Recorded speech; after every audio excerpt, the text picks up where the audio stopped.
Hello. Can you guys Good hear me? morning, sir. Yes, sir. Morning, morning. Okay. So how are things? Any questions on what we discussed last time? Any questions on the project? Okay, let me start sharing my screen.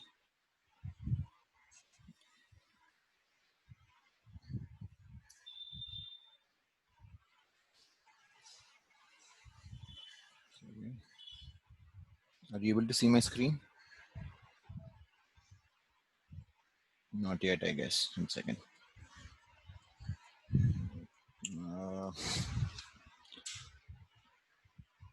Share screen. Okay, now is my screen visible? Yes, sir. All right. Okay. So the time is 9 o'clock. Okay. So let's get started. So as I was saying, any questions on the project, on the previous lecture, and so on? Sir, shall we once again discuss about the project? Sure. Yeah.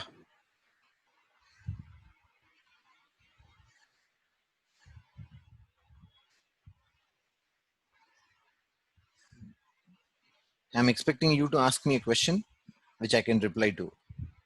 When you say discuss the project, what exactly do you want me to discuss? Actually, can you open the slide?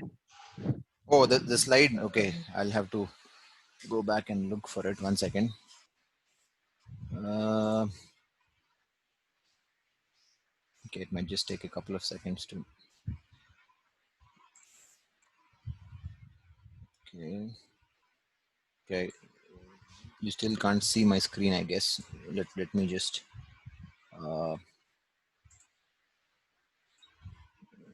Can you see my screen now?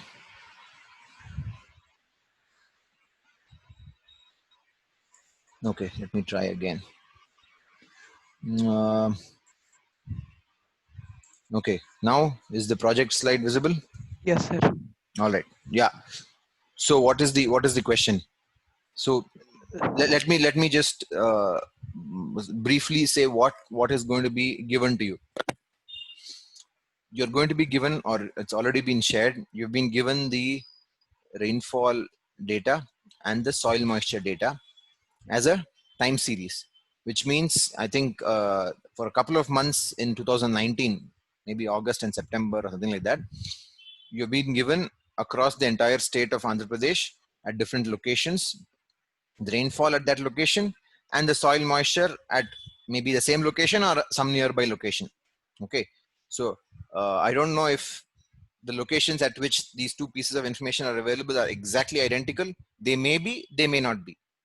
Okay, but whatever be the case, let us say you have soil moisture at a particular location and rainfall maybe a couple of kilometers away. You can assume that the same rainfall happened at both locations. Okay, if it's the same location, then there's no problem. Then you directly assume that the soil moisture is equal to the soil moisture occurred at the same location as the rainfall. All right, so this piece of information is given to you.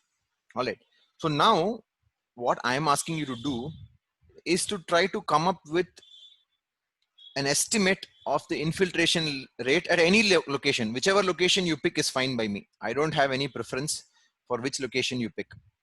All right, so you pick a location where you have both rainfall and soil moisture data, preferably the same location, if not whatever. Okay, so you have this information, and I'm saying that the soil moisture data, which is actually available at 3 different depths for each data point, right? So for example, if you ask me for the soil moisture at a given location on the 15th of August 2019, you go into that database, you pick up the relevant file, you open that file, and you will be given at 3 different depths on that given day what the soil moisture was at 30 centimeters below the land surface, at 60 centimeters below the land surface, and at 1 meter below the land surface. Okay, so these 3 pieces of information is going to be given to you in that file. Okay, now I am saying that with this information of the soil moisture at these 3 different depths, not just at a particular point in time, but let us say on 14th of August, there was a rainfall event. Okay, on 14th of August at that given location, there was a rainfall event. Then the way the soil moisture changes on 15th, 16th, 17th, 18th, and so on. Okay, depending on what kind of soil you have, the way the soil moisture changes at that location is a hint about what kind of infiltration rate that particular soil has. Okay, and I am saying that it is possible with this data for you to estimate what the infiltration would have been that produced this soil moisture.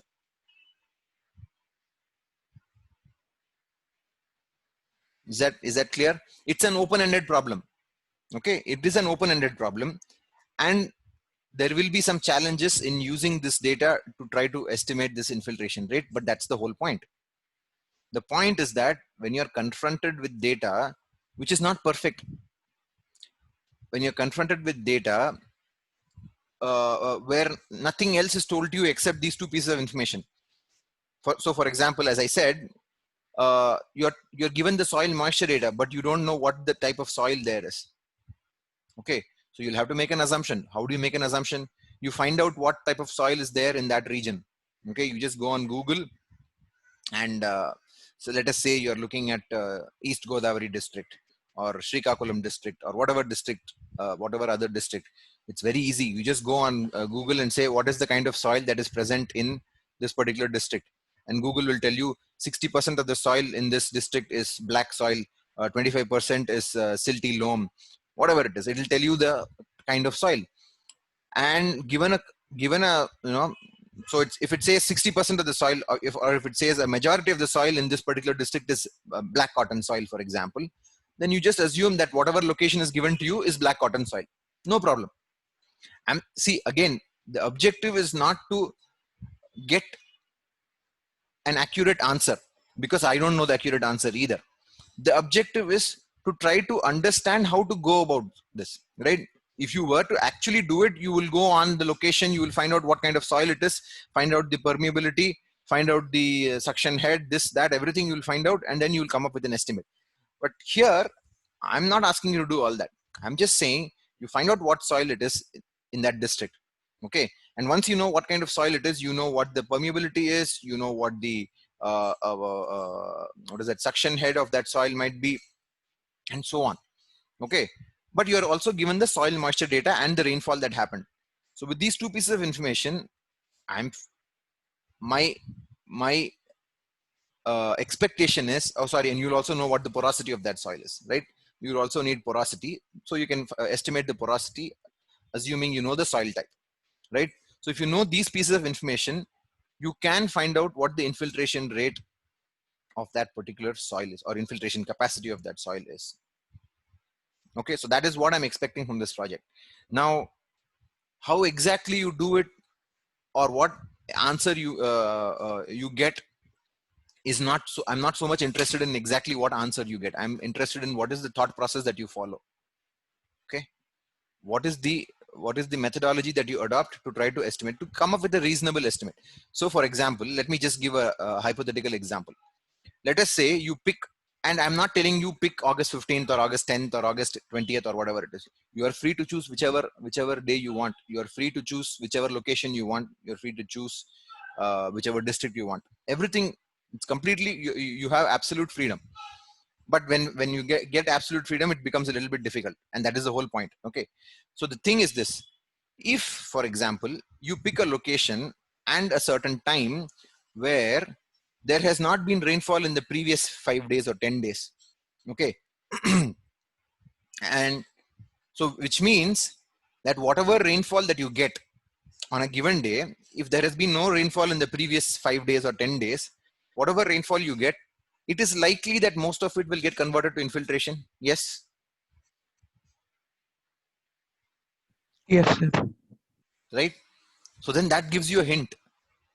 Suppose I receive 2 centimeters of rainfall on a given day, and most of it has become infiltration because there was no rain in the previous 5 days or 10 days, does that not make your problem that much easier to solve? The complexity of your problem reduces dramatically as soon as you do something like that. But in the given data, maybe there is no such location where there has been no rainfall in the previous 5 days or 10 days. Maybe it's always raining, whichever part of Andhra you are in.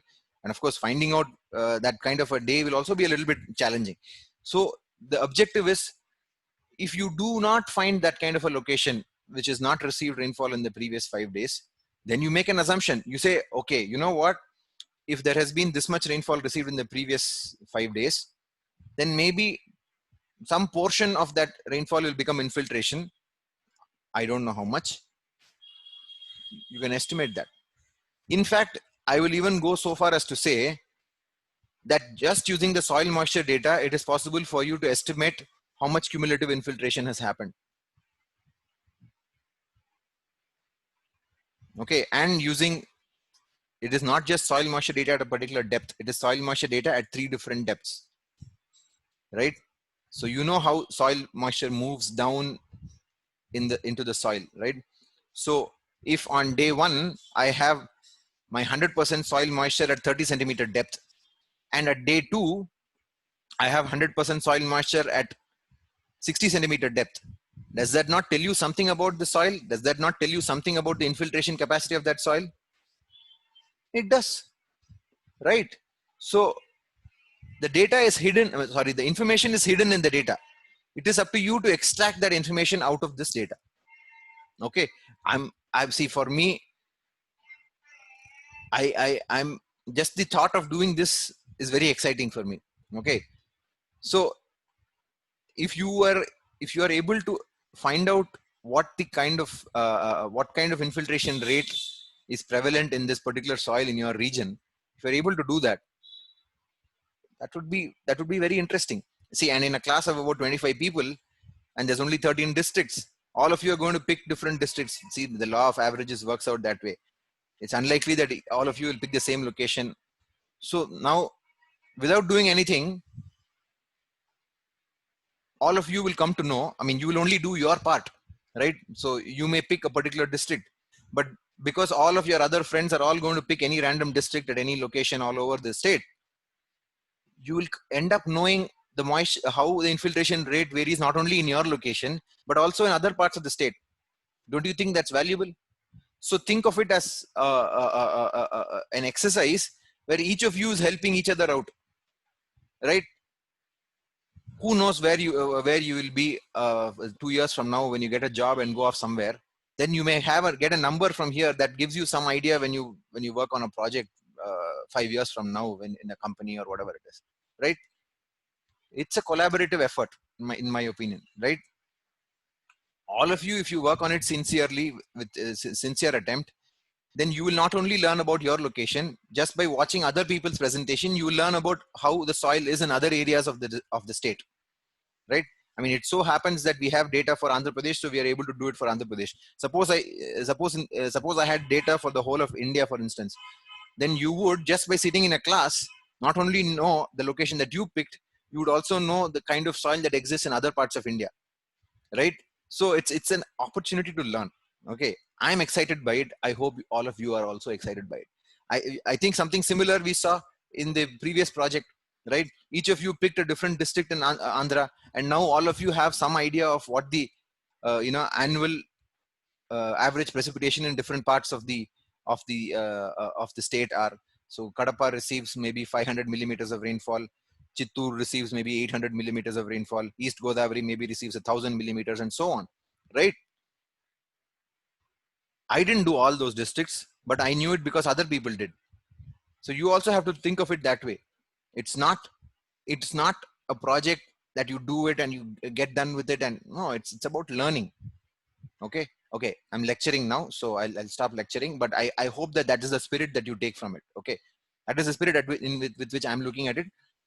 It's not a difficult problem. Okay, you have to make assumptions and state your assumptions. These are the assumptions that I made. I assumed that I didn't know any other, I didn't have any other information, so I assumed that this soil is this type. that the hydraulic conductivity was so much, that the porosity was so much. I made some assumptions and I tried to do the best I could. No problem. As long as you learn something, it doesn't matter. And as long as your assumptions are reasonable and you're able to back it up, no problem. The objective is to learn. The objective is to not to get one final answer. I'm not interested in the final answer. The final answer is incidental, but the process is more important. All right. So Ajay, does that answer you more or less? Yes, sir. It's okay. All right. Oh, Sir, it's okay. Okay. Huh? All right. Okay. So sir, yes.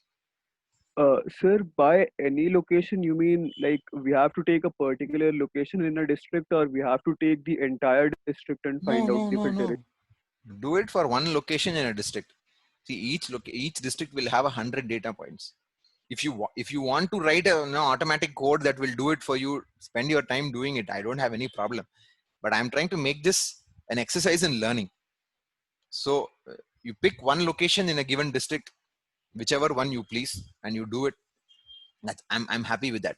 If you want to spend a little bit more time and do it for the entire district, I'm happy. Go for it. But it will involve some coding. If you do it by hand, it will be too much of an effort. Okay, it will probably involve some coding, which is also a good way to learn coding. There's no issues. You're all, I mean, if you have the time to do it, I encourage you to do that. Also, sir, like you said, at 60 centimeters, there's 100% moisture for 2 different days. But uh, then are we taking into account the moisture due to water table? I mean, there'll be water table below the. Yeah. So fair question. Excellent question. I assure you that there is almost no part of Andhra Pradesh where the water table is within 1 meter of the land surface. Almost. Okay. Probably the shallowest portions, there may be in some areas you may have water table at 5 meters below ground level or 4 meters below ground level. That is probably the area where the water table is the shallowest. There is almost no area in Andhra Pradesh where the water table will be within 1 meter of the land surface. I'm not saying there won't be any place. There may be, but you can kind of ignore that. Okay, assume that the water table is playing no role in this. And as I said, if your data is pointing in some other direction and you have to make a different assumption, you're free to make your assumptions and state your assumptions. Whatever assumptions you want to make, you make your assumptions and state them. As long as you're able to justify your assumptions, I don't have any problem. But the fact of the matter is, it's almost impossible or unlikely that in any of the locations in Andhra Pradesh, you will see water table so close to the land surface. So the top 1 meter is typically only unsaturated. It is not saturated. All right. Yes, sir. Okay. Any other questions? We'll just move on to our topic for today. If there are any other questions, you can ask now. So when is the deadline? Good question. When is the deadline? So the midterm exam is next week, right?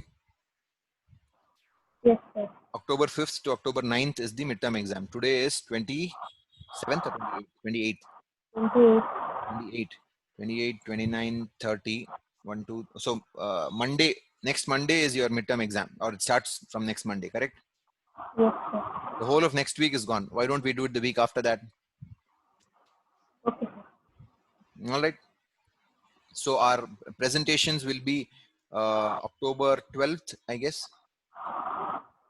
It may spill into October 13th, but October 12th and 13th, we are going to do the project presentations. All right, on this. All right, thank you. Let's get back to our. We'll get back to the today's slides. Where is that? Okay. So you're able to see my slides. Streamflows. You're able to see it, right? Yes, sir. All right. So today we are going to talk about stream flows. So far we have discussed precipitation, we have discussed evaporation and evapotranspiration, and we have discussed infiltration. Okay, so three main processes of the hydrologic cycle have been done. So now we are getting into stream flow. Okay. So when I say stream flow, what's the first thing that comes to your mind?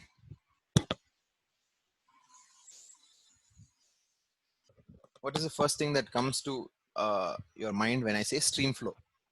What am I referring to? Rivers. Rivers. Okay. R-I-V-E-R-S, not R-E-V-E-R-S-E, reverse. That's reverse. This is R-I-V-E-R-S, river, streams, right?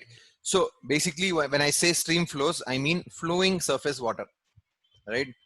So first of all, let us clarify that when we spoke about infiltration, we were talking about water that is entering into the land surface. Okay. So that was subsurface, below the surface water. So now we are going to be talking for a considerable amount of time for the remainder of the semester. We will be talking about above the surface water, right? Which we call surface water. Now, when we come to surface water, there are two main categories. Okay, one is the stationary surface water, which you can call the lakes or the wetlands and the ponds, which is more or less stationary. The water is remaining stationary, and the other, of course, is streams or the rivers, right, where the surface water is flowing, right? So that is what we refer to as when we say stream flows. That's what we are referring to. Okay. Now, when it comes to stream flow, there are two major components. Okay, and you may be already aware of these two components because we have spoken about it in the initial lectures when we spoke about the hydrologic cycle. The two components are direct runoff, right? Whatever water that is falling down as precipitation and that is not infiltrating or being captured by interception or depression storage becomes runoff, right? And we typically use the terminology direct runoff. Okay, so this direct runoff is the portion of the precipitation that is not either captured by interception or by depression storage or that is not infiltrated, right? Those are our abstractions from precipitation, right? All of these abstractions from precipitation, if you remove that, whatever is left is runoff, right? What happens to this runoff? This runoff will typically flow and enter into some nearby river or a stream, okay, where it becomes part of what we call stream flow. All right. So the first major component of stream flow is what we call direct runoff. What is the other component?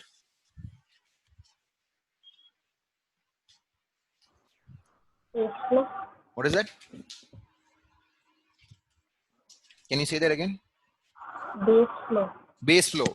Excellent. Does everybody remember what base flow is? It's been a while since we spoke about base flow.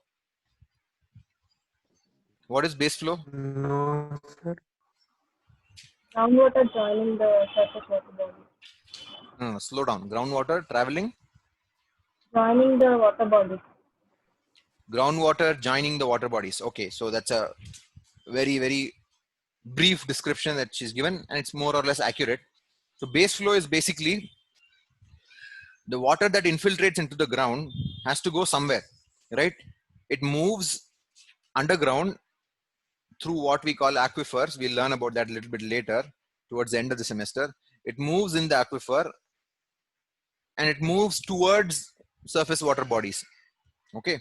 So whether it is a lake or a pond or a stream or the ocean, the water that is underground, which is in the aquifers, is actually moving. And when it moves and enters into a stream, that portion we call base flow. Okay. So the terminology used is referring to base flow, which is the component of stream flow that is coming from the underground aquifer storage. Okay. All right. So now we'll speak a little bit about this direct runoff. Now the good thing with this direct runoff is that, we already know that it is the response to precipitation, right? When I say direct runoff, it is the response of the watershed to precipitation. Now we are using the term watershed. Have we formally defined a watershed? I don't remember. Have we defined what a watershed is in the initial lectures, in some of the earlier lectures? No, sir. We have not defined it. Okay. Now, you might have all heard this phrase watershed. Okay, let us say I have this boundary. This is what I'm calling a watershed, and then I have a stream running through this. Okay. All right. So this is the outlet where I'm getting the stream flow, which of course comprises of direct runoff, right? So suppose Okay, so let us first define what a watershed is. I'm saying this is a watershed. When I say watershed, I mean this outer red boundary that I've drawn. I'm saying that is the watershed. Now, what is the basis of calling this a watershed? What do you think? Why am I calling this a watershed? What distinguishes this from some other part? Okay, so let us say this is, imagine it's a very big river. Okay, so then it's a little bit more easier to imagine. Okay, so suppose you are living in Delhi, for example. Okay, imagine you are living in the city of Delhi. Whatever rainfall that happens in Delhi, okay, and whatever runoff is generated in Delhi goes into which river? Which is the river that flows through Delhi? Yamuna. Yamuna, right? So whatever runoff is generated in the city of Delhi, it will eventually reach the river Yamuna. Okay, of course, there might be smaller lakes here and there into which some of the runoff will go, but generally speaking, the overall runoff generated by the city of Delhi will probably go into the Yamuna. Okay, so now if I find out all the areas that contribute water to the river Yamuna, it could be any river. I'm just giving as an example, I'm giving the river Yamuna. Okay, all the area that contributes water to the river is what is called the watershed of that given river. So every river will have its own watershed. Okay, of course, we use lots of different words for this. Some people say instead of what, or not instead, we'll say interchangeably, we also use the phrase catchment, right? Catchment area. Catchment means what? Whichever area catches the rainwater and transports it into the river, you can say, you can, it's kind of implying that this is the area that catches water for the river. It catches water for the river. Okay. This similar word is this watershed. So the watershed is basically, you can think of it as the area such that any rainfall that falls within that area will end up in that river as runoff. Okay. So for example, if I have, okay, where's my, so if I have any rainfall falling within this area, okay, all of that enters into the stream eventually. Okay, any rainfall that happens anywhere within this area is all ending up in some river which is coming and joining with this major stream, and it comes out of the outlet at this point, right? So now typically, why does rainfall, so let us imagine a point outside this watershed. I have rainfall that's happening outside this watershed, signified by this arrow. Why does the rainfall that falls there not go into this river? What could be the reason? What could be the reason for, see, now I've drawn these different arrows corresponding to precipitation that is falling in space. Okay, so I've drawn one arrow outside this defined boundary that I've drawn, which I've called the watershed. Okay, why would the water that is falling outside that area not enter this river? Can anybody think of a reason? Slow. What is that? That might be far. No, I'm not able to hear you. Can you say that again? That they might be going to the other side because the slope is towards that way. Okay, slope is one thing, and the other thing is there may be a barrier. Okay, so for example, there may be a mountain range over here. Okay, where's my mouse pointer? So there may be some mountains here at the watershed boundary. Okay, so if I have a mountain over here, any rainfall that falls on the other side of the mountain can never come to this side, right? Because I have continuous mountain range. So any rainfall that falls on the other side of the mountain goes away in the other direction because the slope is in that direction. And then any rainfall that falls on this side of the mountain will come and join with this river. On the other side of the mountain, there may be another river, which is another watershed. Typically, usually, whenever I say a watershed, there is some hilly region or mountainous region that is delineating, that is defining the boundary of this watershed. Okay. So whenever I have rainfall falling on one side of this mountain, it will go and join the river on that side of that mountain. Any rainfall that falls on the other side will go and join with a river that is on the other side of the mountain. Okay, so these two watersheds, the water will never mix. Okay, so that is the definition of a watershed. All right, so watershed is basically an area that is delineated such that any rainfall that falls within that area joins the river that is draining that area. Okay, so that's how we define watershed. So now let us come back to a direct runoff.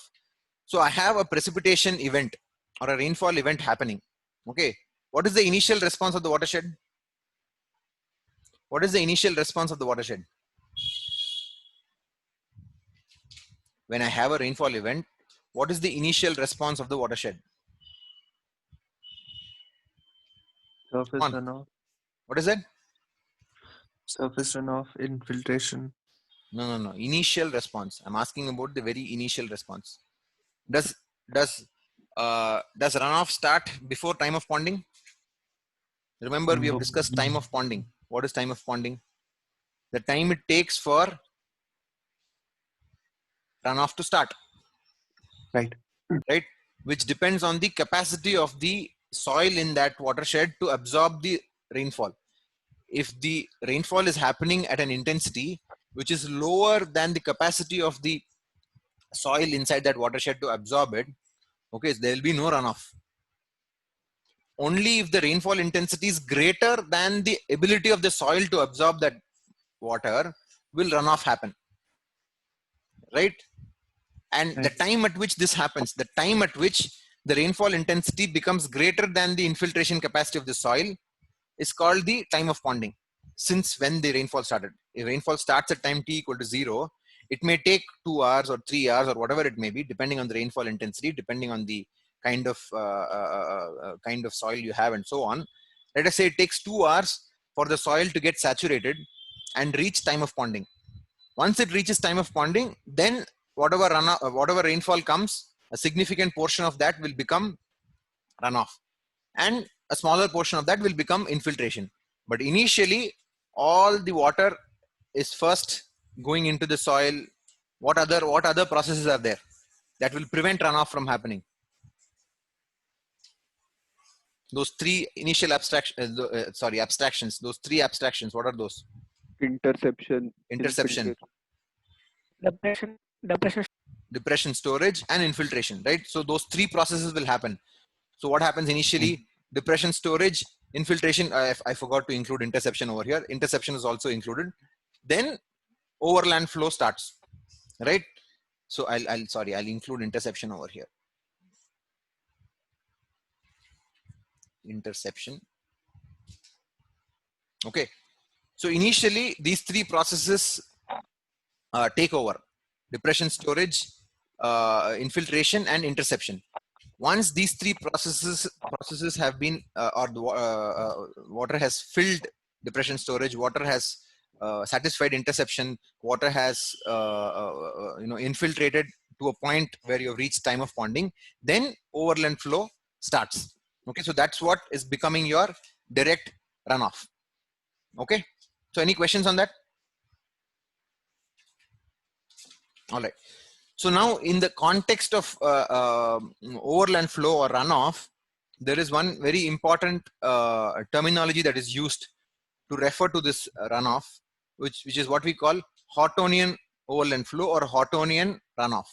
So it's the same Horton who, so this Horton is the scientist who what was the other process that we looked at with respect to Horton? Infiltration. Infiltration equation. We came up with Horton's equation, right?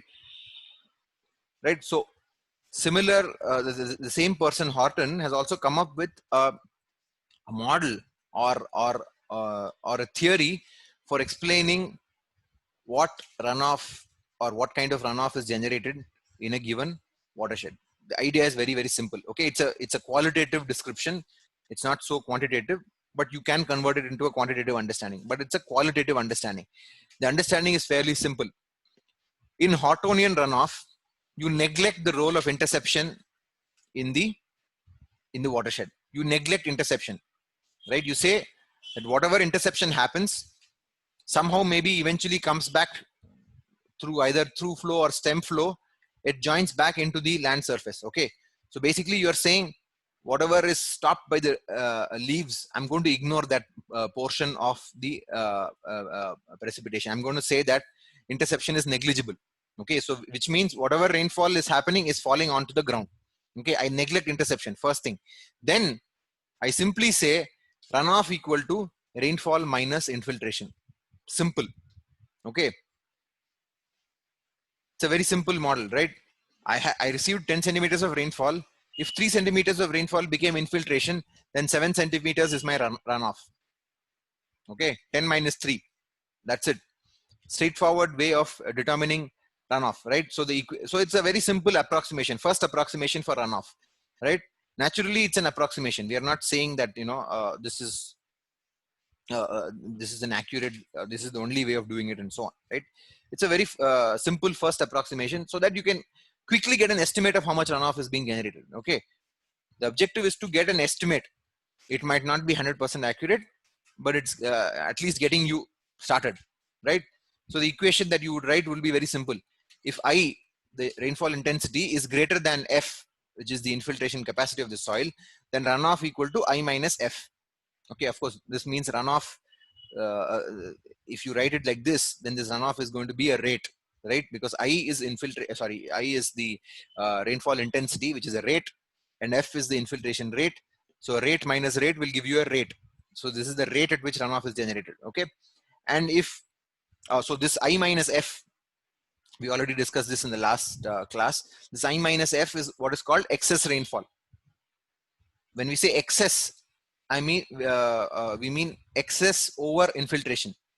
If I receive 10 centimeters of rainfall and 3 centimeters is infiltration, then 7 centimeters is the excess rainfall.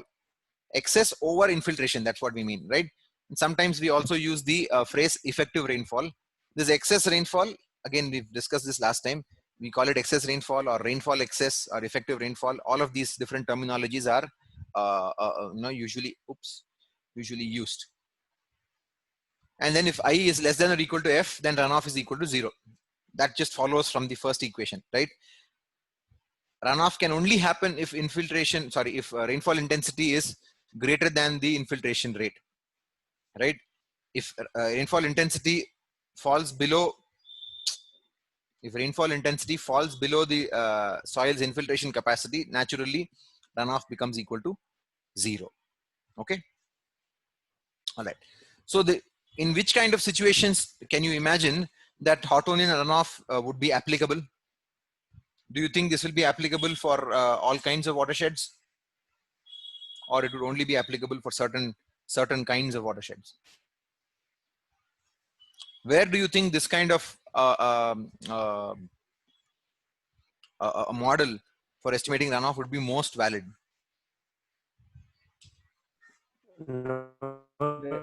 Where interception is low. Okay, so where would interception be low? Where Less plants. free land and without any vegetation, Okay, trees and so now in which kinds of areas do you find less trees? Deserts. Arid. Okay, coastal no. near. I think you're okay. So maybe let me clarify that a little bit. In which kind of man-made environment would you see less trees? Cities. Cities, right?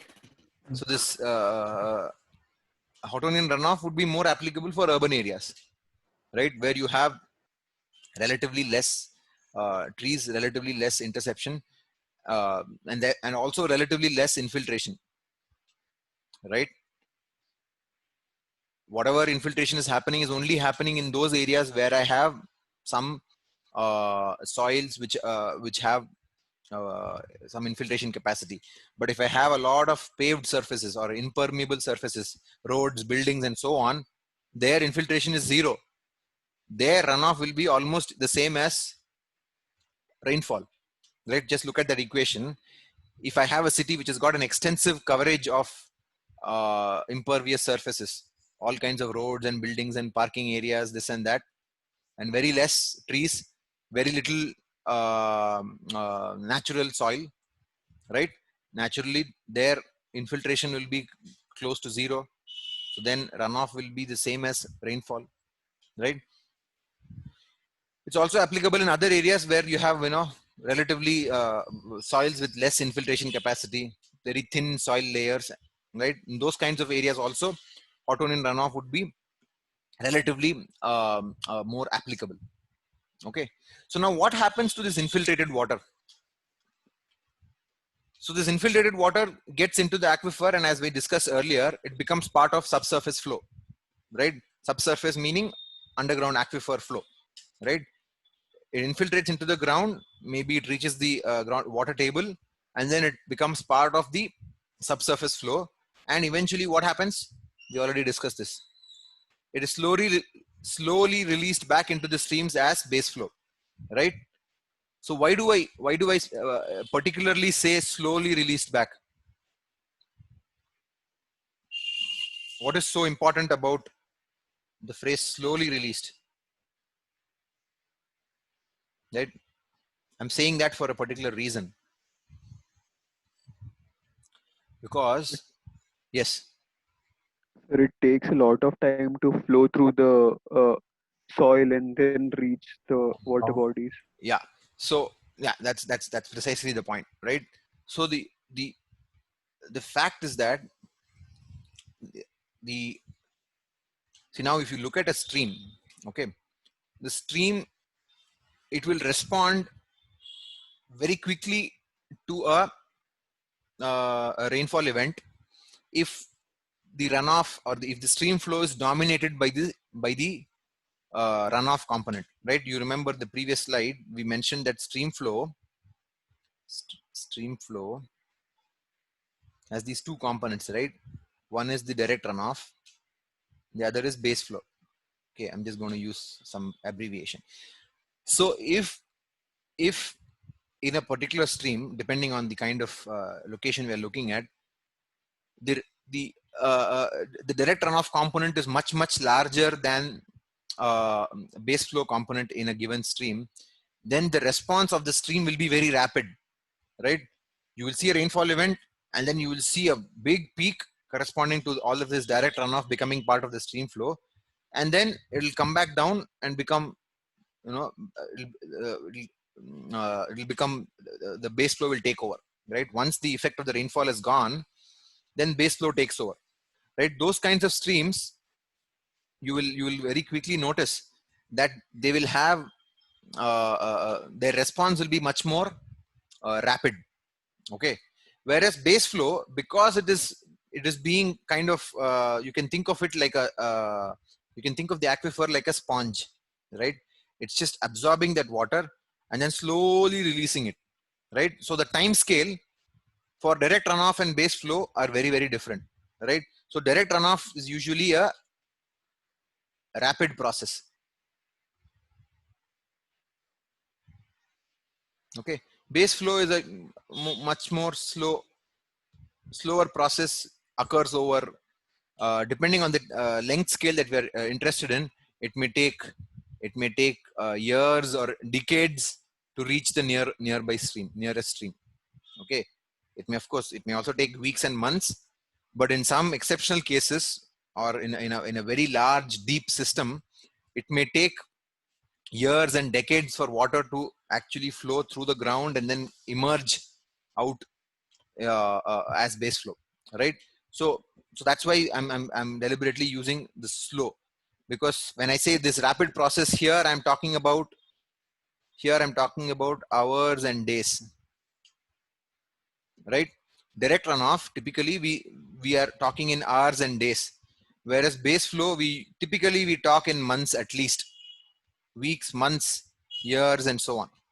Okay, that's something to distinguish between these two processes, right? Stream flow and direct runoff and base flow are distinctly different in the time scales that they follow. All right. Any questions?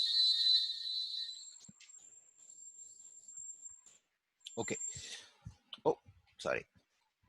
So now we are going to discuss about this idea of what is called a stream flow hydrograph. So the stream flow hydrograph is basically a representation of um, the flow in the stream in the form of a time series. Okay. So if I have a river which is flowing, right?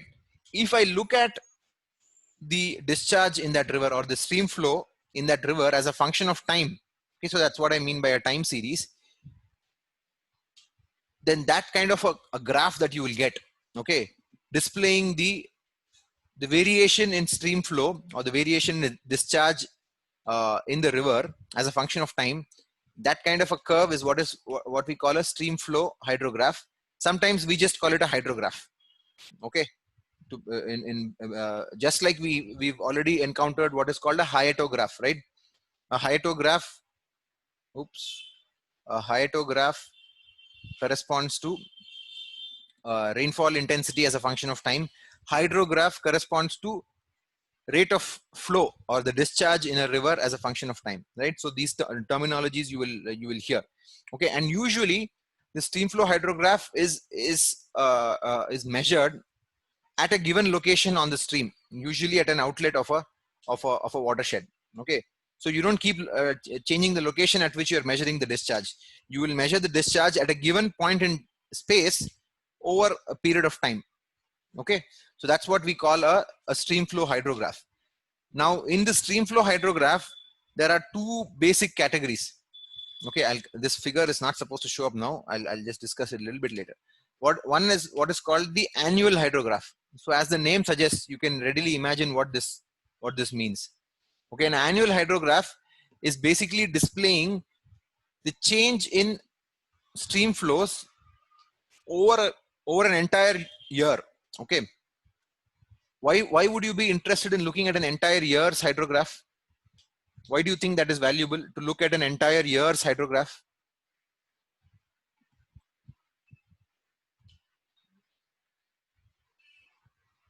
Can anybody think of a reason why we would be interested in looking at the hydrograph for an entire year? Why would that be interesting?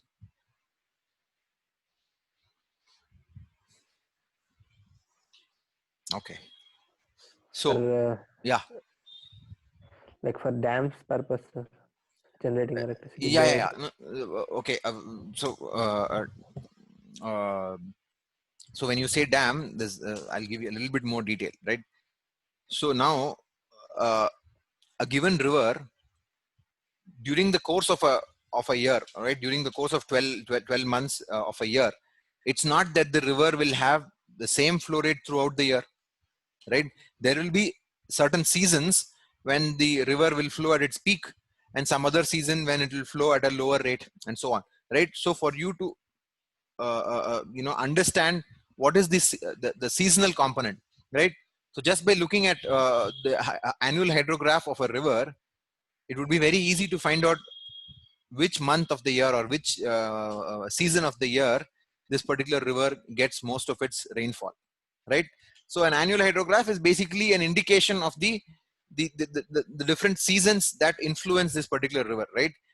Different parts of the world receive rains at different times of the year, right? So an annual hydrograph in India may not look like the annual hydrograph in China or in Europe or Africa or Australia, whatever it may be. And even in India, an annual hydrograph of Ganga may not look like the annual hydrograph of a Kaveri, right?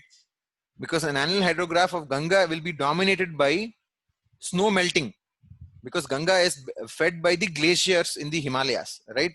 So if you look at the annual hydrograph of a Ganga, you will see April, May, June, July. That is the portion when the snow starts melting in the Himalayas, and that is when it feeds the river to the maximum.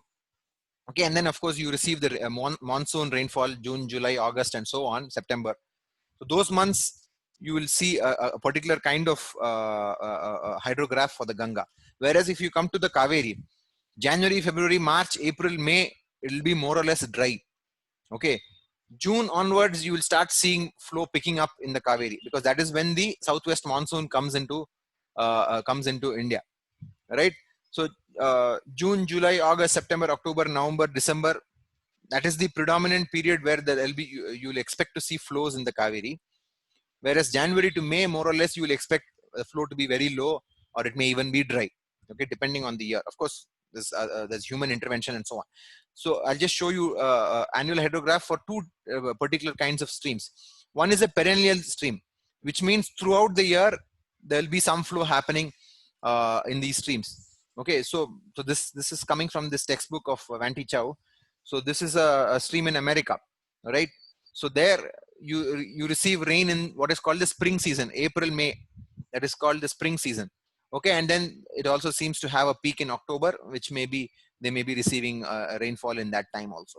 Okay, so this is of a perennial stream, which means it's flowing throughout the year. Okay, that is a perennial stream. The other kind is an ephemeral stream. Okay, so this word ephemeral you may not be familiar with. Ephemeral means something that, so this kind of a stream, what do you think this kind of a stream indicates? It's not flowing throughout the year, which means whatever response you're seeing over here in time, it is responding only to rainfall, right? Whenever there's a rainfall event, you will see a response in the stream.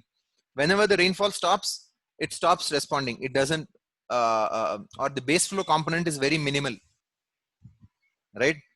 Because, so for example, between January and March, there's no flow. If there's no flow in the stream, that means it's a dry river. It's a dry stream. Okay. So this word ephemeral means something that is temporary in time. Ephemeral means temporary. Okay. So this river, these kinds of streams will only show a response when there is a rainfall event. Okay. Or they'll only respond during the times when usually there'll be some rainfall, and then the stream will respond, and then that rainfall may enter into the ground, and then it may feed a little bit of base flow for some time. And then once that effect is gone, the river becomes dry. Okay. So that's ephemeral stream. And then the other kind of stream, the other kind of hydrograph. So the annual hydrograph is showing from January to December, or from June to May, depending on the water year of that given region. The other is what is called a storm hydrograph. So that is what you see over here. This one is a storm hydrograph. For a given storm, okay, instead of looking at the entire year, if I only look at the hydrograph for a given storm, right? So then for a given storm, you may see a hydrograph that looks something like this. The storm starts, and then you start to see some direct runoff, and then storm ends, and then the direct runoff slowly goes down, and then it goes back to base flow, right? So the storm hydrograph is only showing the response of the stream to one rainfall event, to one storm. For a given storm, however the hydrograph is responding, that is what you call a storm hydrograph, right? So annual hydrograph is a combination of multiple storms, right? Throughout the year, I may receive 10, 20, 30, 40 storms. If you put all of them together, you get an annual hydrograph. If I take an individual rainfall event, an individual storm, and just plot how the hydrograph changes as a function of time for an individual rainfall event, that is what I call a storm hydrograph. Okay. So this is a very simple definition. One is showing you the entire year, and the other is showing you one given rainfall event. Okay, that's what a storm hydrograph is displaying. All right. So we are out of time now. So we will meet tomorrow at 11 o'clock. All right. So if you have any questions in the meanwhile, you can email me or WhatsApp, whatever it is, and we'll meet tomorrow at 11 o'clock. All right. Thank you very much. Let's meet tomorrow.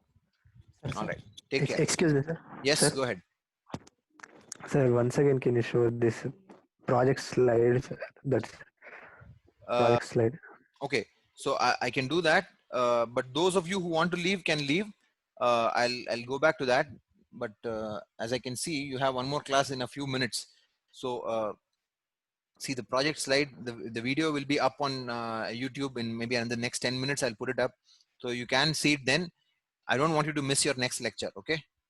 So that's all that my concern is. But I can show it to you, no issues. Let me show it quickly. Where is that?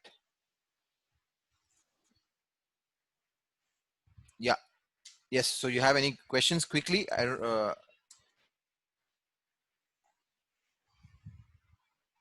No questions.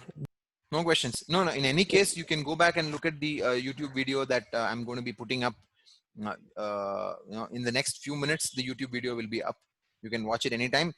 You see, you have my phone number. You have my email address. You're free to contact me any time of the day.